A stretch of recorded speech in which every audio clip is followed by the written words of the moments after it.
क्या होगा अगर आपको मैं बताऊं टैबलेट के बजट में एक क्रोमबुक आ जाएगी, तो घबराने वाली बात नहीं, टेंशन वाली बात होनी नहीं चाहिए। हमारे भाई इस मर्तबा लेके आ चुके हैं HP की G3EE लिमिटेड एडिशन के अंदर है। पहले आपको उसकी टॉप से कंडीशन चेक करवाता हूं भाई, व्यूअर्स का कंडीशन चेक करवाएं और फ्रंट से आप कीबोर्ड की इसकी कंडीशन चेक करें भाई। सॉरी, कीबोर्ड तो आगे होता है भाई, ये देखें फ्रंट से कीबोर्ड की कंडीशन चेक करें, साफ सुथरी नीट एंड क्लीन कंडीशन के साथ। आपको इसकी मजीद स्पेक्स दिखाता हूँ, बात सारी इसके स्पेक्स के हैं। ये 8 थ्रेड्स का इसके अंदर प्रोसेसर है, और मजे की बात एक और ये है कि इस पर होने वाली जंग, क्योंकि ये मेरे पास 10 से 12 पीसेस से ज्यादा पीसेस नहीं है, तो भाई मशीन के प्राइस भी काफी मुनासिब होने वाले हैं।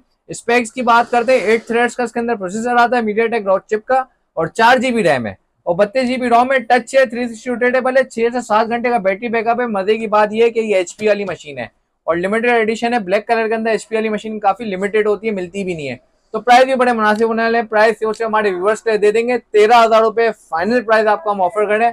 आप मेरा कैटलॉग देख सकते हैं, 15,000 रुपए इसकी प्राइस मार्केट में चल रही हो, मेरे पास चल रही है, लेकिन हमारे व्यूअर्स के लिए लगा देंगे भाई कितने में, 13,000 रुपए हम इसकी प्राइस ऑफर करें। ऑर्डर करने के लिए क्या करना है भाई, व्हाट्सएप करना है, और व्हाट्सएप करते ही अपना नाम नंबर एड्रेस शेयर कर दो। शुक्रिया।